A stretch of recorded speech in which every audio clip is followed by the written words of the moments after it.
What's up, guys? It's race day, elimination day at Bradenton Motorsports Park for Fl2k. It's Sunday. Both cars are ready to rip. The Nova qualified number 3 in the street car shootout, and then Andy went into the second ladder with El Toro. I think he's qualified number 11th in that ladder. So we got a bunch of stiff competition today. The top like 6 or 8 cars in the street car shootout are right on our heels. Number 1's going to be a fierce competitor. I think he went 696 in qualifying, so I don't even know what we're going to do with that. Throw everything at it. But we got a couple rounds before we see him, and most importantly, we have a couple rounds hopefully to get El Toro into the 8s in this video series. So if not, we're going to have to get creative and come back and do another video, maybe put a bigger turbo on it. No matter what we do, we're throwing more power. It's not really responding to that. More timing, more boost. Last night we got after it real hard on the 60 foot. It didn't really go a whole lot faster. There's not a whole lot more left in the old girl, but we're trying. And hopefully we can squeeze out an 899 today. So we'll see what happens.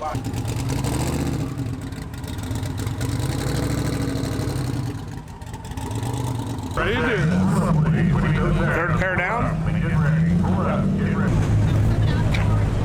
Randy, what do you think?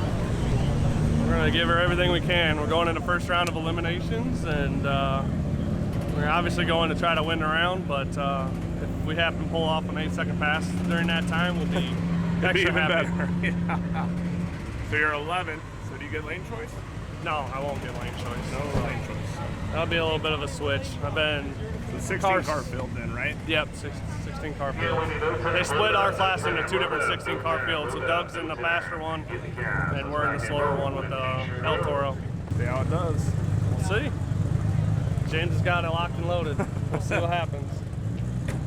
Blame the tuner if it spins. Yeah. Just kidding. That's my advice. It's what I told him to do. Good luck, Doug.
Not how I wanted to. The guy just like left. Kind of just like Andy. It was like a Fox body left lane deal.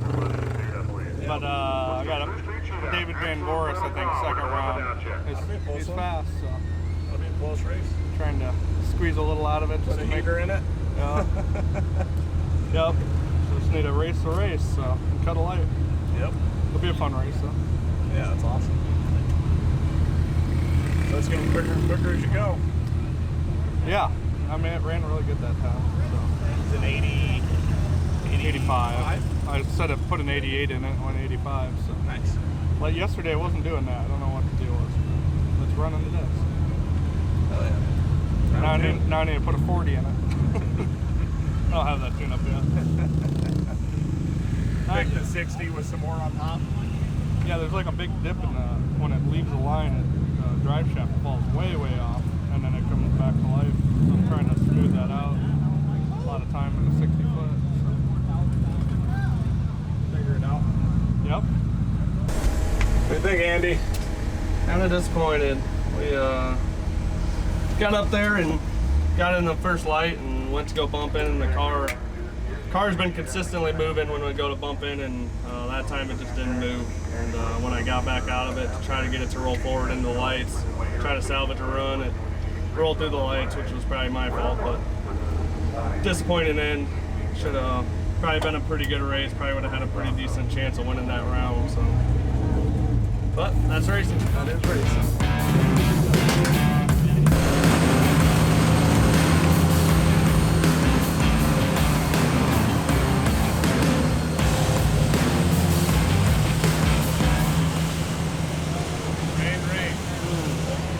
Story of the weekend. All right, guys, next round, Doug is running David Van Boris. He actually has a YouTube channel, runs his car. It's pretty fast, high 7-second car. If you guys want to check him out, he's got a lot of motion stuff on there, and we appreciate his support. So, sometimes you just got to race customers and supporters. That's what we're about to do. So Doug's nothing over there. This car's pretty wild as well, so it should be a good matchup. It's going to be close. All right, everyone, after a little bit of a rain delay, Doug, David, we're getting ready to race. Round 2 of Doug's class.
Oh, that was a fun race, dude. That was awesome.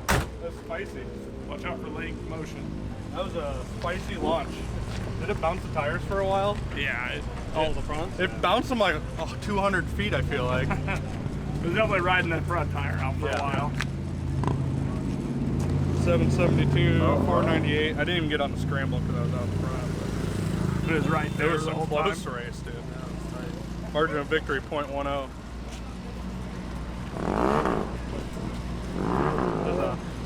That was the best 60 foots done all weekend by far. Nice. What? 1200. I'm gonna tighten that front down.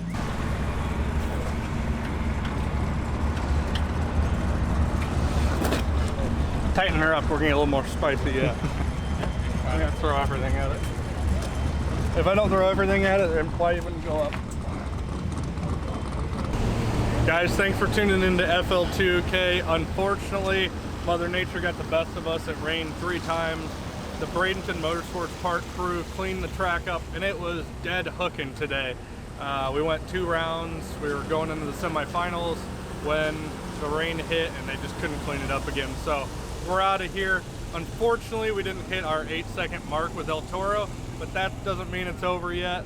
We're gonna bring it, we're actually gonna leave it down here in Florida, that way we can make some more passes soon, because the weather is bad in Iowa and the tracks are gonna be closed. Hopefully we'll have a little update video for you here very soon. It's been a good weekend, it's been a hot weekend, it's been a rainy weekend, and it's been actually a really good weekend with all of the El Toro. We consider it a huge success that we built a car in 8 days, and even though we didn't hit our 8-second mark, we're 0.091 away from being where we had just dreamed of being 10 days ago. So I think it's a win all in itself, even though we didn't hit our goal. Anyways, we'll see you guys next time. Don't forget to hit the subscribe button. We have the Extreme Blazer build coming up. We have some more El Toro videos up, maybe a little Wally in there. Who knows what else. We'll see you guys later.